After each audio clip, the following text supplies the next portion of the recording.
Anything you want, you can have. Anything. Wow.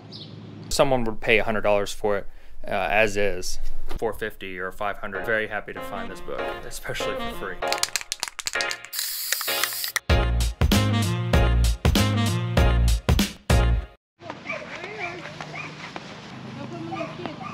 Hello.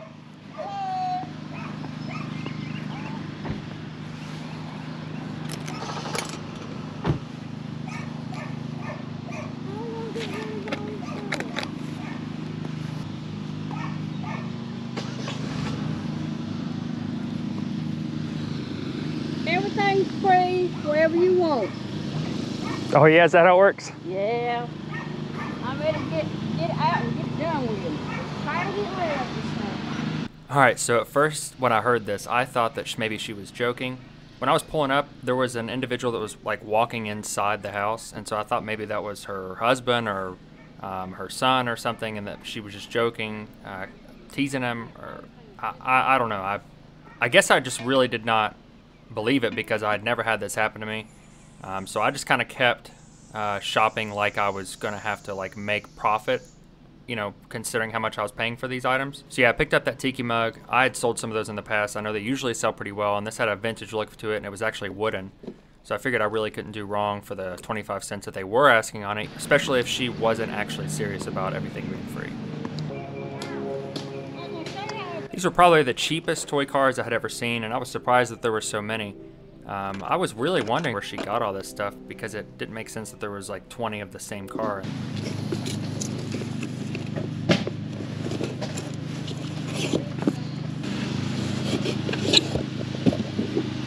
So yeah, then I saw this Thomas the Tank Engine book. This book appeared to predate the television series, so I thought maybe it had a little bit of value. I wasn't wrong. It does have a little bit of value, I think around $10 or so.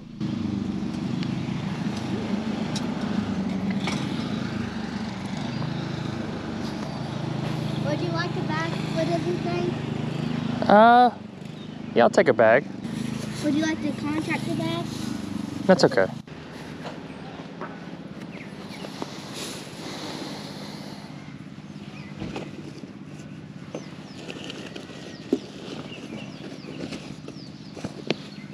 I figured this Caterpillar hat would have a decent amount of value. It had the brass fitting on the back. I kind of looked for that. And it had just a really good overall quality.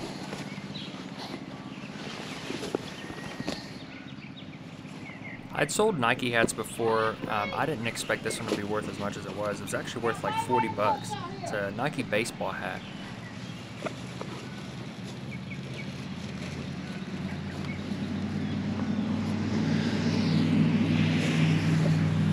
So right on the top of this bin, I found some Sperry's, or actually rather a Sperry. And then I looked through the other bins, and I'm gonna save you some time. I went through all of these bins and ended up finding several Sperry's, but none of them were matching sets. So that was really unfortunate. Took a little bit of time doing that.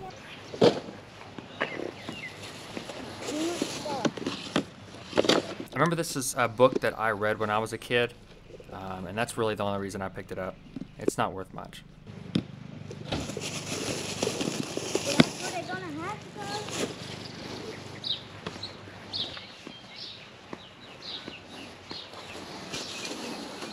I saw these UNC pennants from 2009. I think there was 3 of them in total, and I could sell them on eBay for like $10 or $15, and they probably sit for a little bit, but I think I'm actually going to sell them at the yard sale coming up, the 301 Highway yard sale here in North Carolina.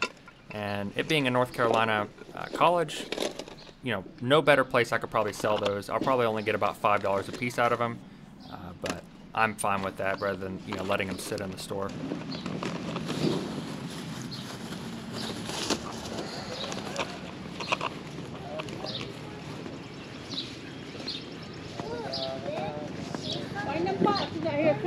Really giving everything away? Anything you want, you can have. Anything. Wow. Yeah, and there's some way out some books. I don't know where you read or not. So anything you see, you can have. This stuff right here? Yep, stuff too. We have Bible. All right, I'm gonna make my pile right here if that's okay with you. That's fine. I appreciate it, ma'am. That's fine. Anything you want. You just had too much stuff, huh? So I decided to go back out for a second run through, you know, with this new mentality, knowing that I for sure was going to be able to walk out of here with whatever I wanted. Yeah. Do you have more stuff? Like these pressure regulators, I definitely wasn't going to leave those behind. Warehouse that we're going to do in a couple more weeks. Well, you can use this basket right here if you want it. Okay. It's just going to get thrown away. Thank you. If you can use it, you have it. Usually you can do pretty good with these canisters, especially when they're in a full set like that and they're all matching and they're old, they can do pretty well. I didn't actually look these up, but for free, I really couldn't complain, and I knew I'd be able to make something out of them. Got more stuff? More books. We got a whole nother box. All books right here. You need one of these?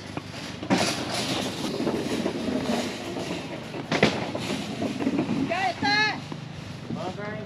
Got it? And this right here, guys, is the cream of the crop. This is the best thing I found, this Dune book right here. I had seen them sell before. A couple people on YouTube, I'd seen them sell some of the older Dune copies. I'll go into it a little bit later, but this is a several $100 book. I was not aware at the time. I thought maybe I'd get $20 or $30 out of it. I knew it was a good book. Like I said, I'd seen people sell these copies before, but not this exact copy. This is the most rare copy of Dune. I also thought that book, Eight Cousins, the second book that I picked up, it was just kind of odd looking. Had the little girl in the middle and then a bunch of boys surrounding her in a heart shape. So I picked that up. I thought it was just a really odd looking book. And you know, usually odd, weird stuff sells.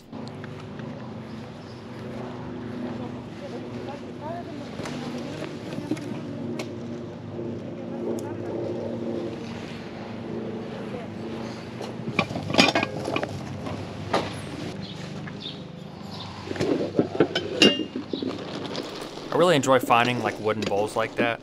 Honestly, a lot of things that are like hand carved or just wooden, I enjoy picking up. I've found a lot of stuff like this, and I usually do pretty good on eBay, and then some of the stuff I actually keep for myself. Like that burlwood basket that I picked up a couple videos ago. That thing is really cool. It's actually in my studio right now, and I don't think I'm gonna get rid of that.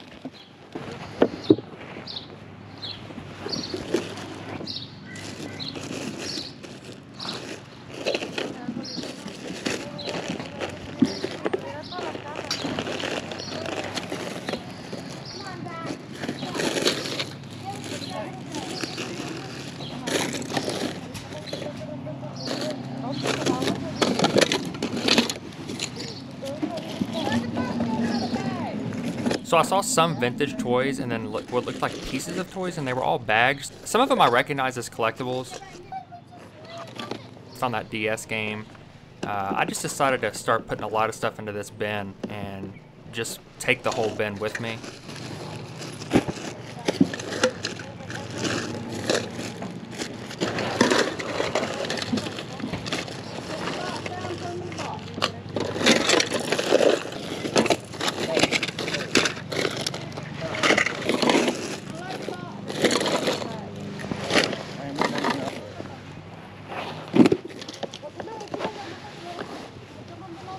Books and books and books and books and books. I am really thankful that that Dune novel was not in one of those boxes.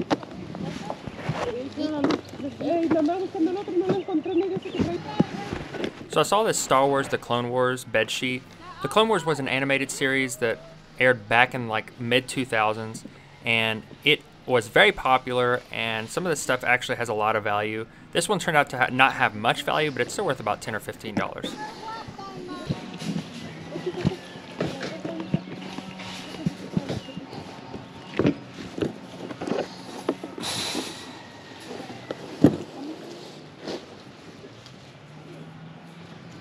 Oh yeah, so we're back in the warehouse here in the studio. I didn't keep my batteries charged, so that's all the footage that I was able to get. I had an extra battery, I just did not bring it. So I stayed for like an extra 30 minutes, and I got quite a few more items. I started like just filling my truck up. I had some stuff in there already, so unfortunately I didn't take as much as I probably could have, but it's fine. I got some really good items, and we'll take a look at everything else I got, and then we'll jump over to that Dune novel, and I'll show you exactly what I'm talking about when it comes to how much this thing's worth. All right, so here's some of the other things that I got after my battery died. Let's jump over here to these Beam's Choice collector's bottles. These are like decanters put out by Jim Beam in like the 70s and 80s, I believe. And they had several sets of them, like right there, collector's edition, volume 14.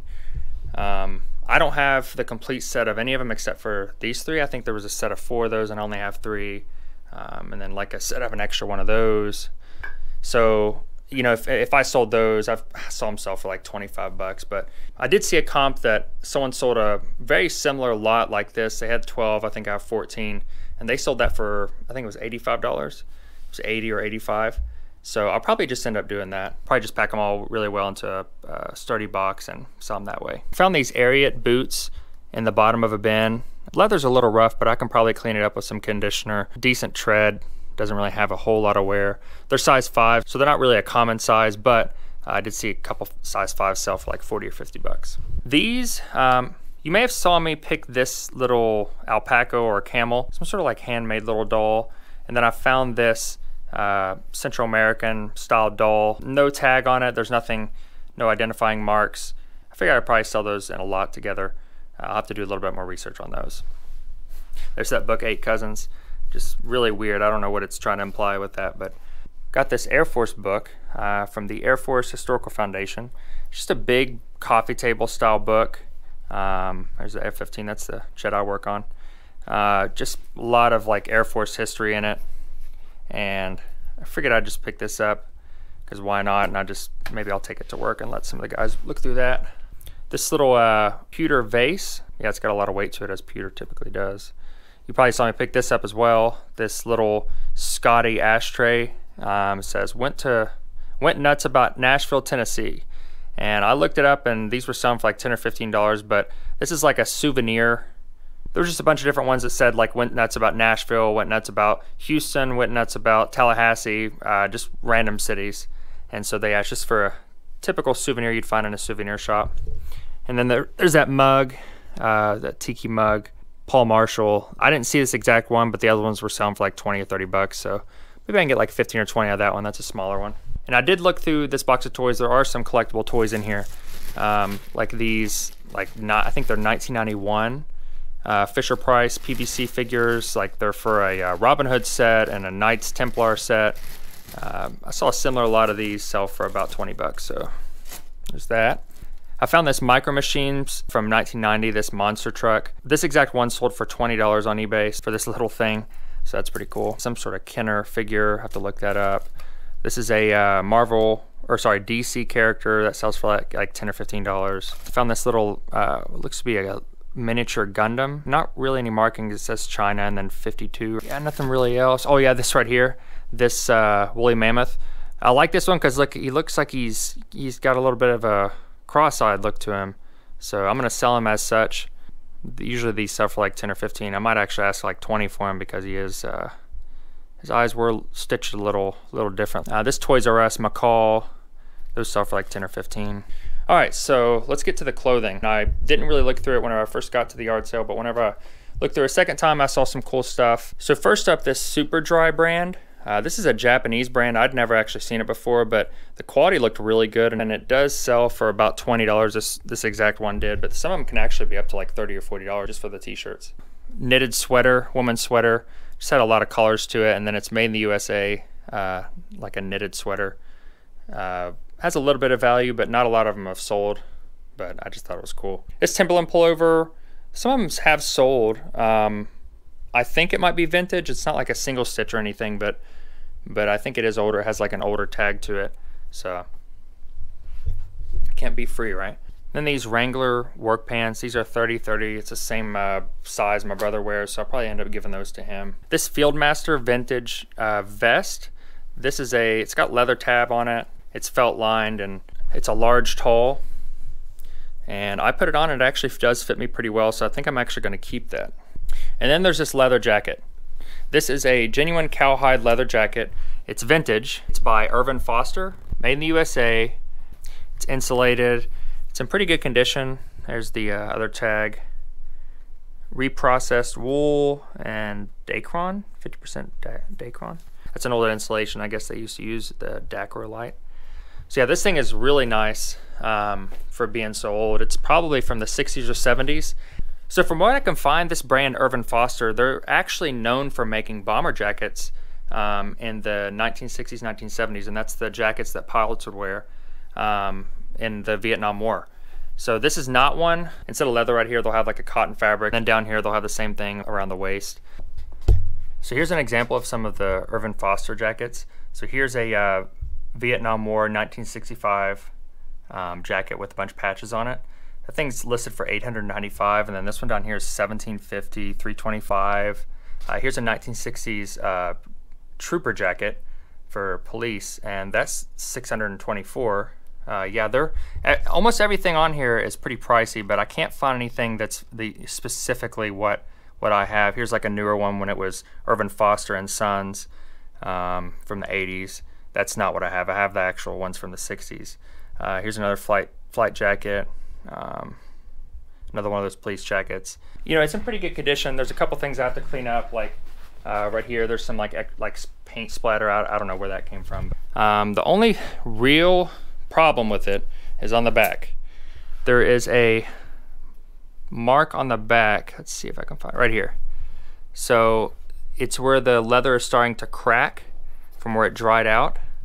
So I'm gonna try to condition that and maybe fix it, but worst case, I was thinking maybe I can just put some patches on the back. I don't know, or just sell it as is. Someone else will fix it. But yeah, for free, you really can't beat that. I mean, I'm sure someone would pay $100 for it as is, without question, on eBay. But I don't want to do that. I think I'm going to be able to get a little bit more out of it. Oh, that's a cool little chain right there. All the zippers work really well. There's no other damage that I can find, and everything looks to be overall in pretty good condition. The leather feels nice. Other than that, like I said, that little part on the back, it was really unfortunate to find that. But now we're gonna get to this book.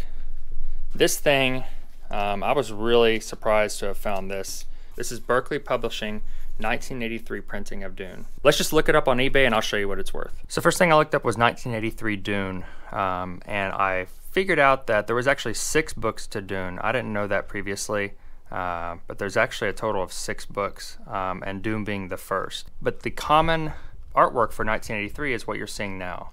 I had to look all the way through to, like, I forget what page it was, so I'll just jump back to what I've already found.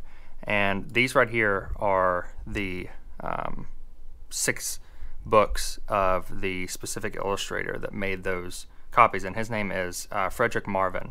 And I found that in the book later on. It took me about 30 to 45 minutes to actually finally figure out what was so special about this book, and it was actually the illustrator. He died a couple years ago, but he made these really collectible versions of the Dune books. And one cool thing is whenever you have all 6 of them, it actually makes a fluid image. And I think the back actually does the same thing. So one thing I also found was most of the time this was actually printed in paperback. And whenever you look up, so if I were to go, see, I'll go back to everything that's listed. And there's really, that's all that's listed for Frederick Marvin. And not all of them, like only one of them is actually, like this one right here is $320. This is a paperback version of the exact book I have. And then you have the Lot of 9, that's all, or sorry, Lot of 6, that's all of them. And then you have this one, God Emperor of Doom, Heretics of Dune, Dune Messiah, Children of Doom. Here's an autographed God Emperor of Doom. And then here's my listing. So from what I can find, the hardback version, that's what I have, is really rare. I mean, I can't really find much on it. You can tell in this picture right here that it's actually very colorful. I have the cover that was with it whenever I got it, covering the dust jacket, and I just put it right back on it after I took the picture, but it's really nice looking. I had to look through forums to find out all the information on it. Whenever there's something like this, I don't mind putting it for more than what it's worth, but I do mind putting it less than what it's worth. And it still could be worth more than $600. So I actually already have 2 watchers on this. So more than likely what's gonna happen is if they don't buy it outright, they're just gonna send me a message and say, hey, will you accept $450 or $500? And I probably would, but I'm not 100%. I might actually keep it for the $600, especially if you know, I get an offer like tomorrow. Not one of a kind, but just very uncommon. I was very happy to find this book, especially for free. So to end this video, I wanted to show you all a little update on what the warehouse space is looking like. I got everything cleared out between the aisles. Put a lot of the boxes up there, but I got that sign that we got out of the dumpster from that store closing down. I tagged a little King's General Store, my Miss Pac-Man machine. I got that for $25 actually, and it is original. It does work, but the screen doesn't come on, so everything works. Like, it'll turn on, you can hear everything, you can play everything, but you can't see it on the screen. And then I got all my VHS and DVDs. I actually did pick up quite a few VHSs and DVDs from that yard sale that lady had. The only thing really substantial that I'll be able to make some money off of is maybe some of these wrestling VHSs. I think I could probably sell those for like 25, 30 bucks for the lot. Got that Mad Max. I love the way that looked. It's just pretty good condition too. Three Ninjas with Hulk Hogan. Quite a few Clint Eastwood movies in there. The Running Man. And I got a whole backside full of movies and some CDs as well. I pretty much cherry picked this whole thing of all the really good titles. So from this point, I'll probably just lot them all up. But I probably won't even get to that before I take all these and put them into the trailer. And then we'll be taking them all to the Highway 301 yard sale. But that's it for this one, guys. If you like what you saw, please like and subscribe. And I will catch y'all on next week's video.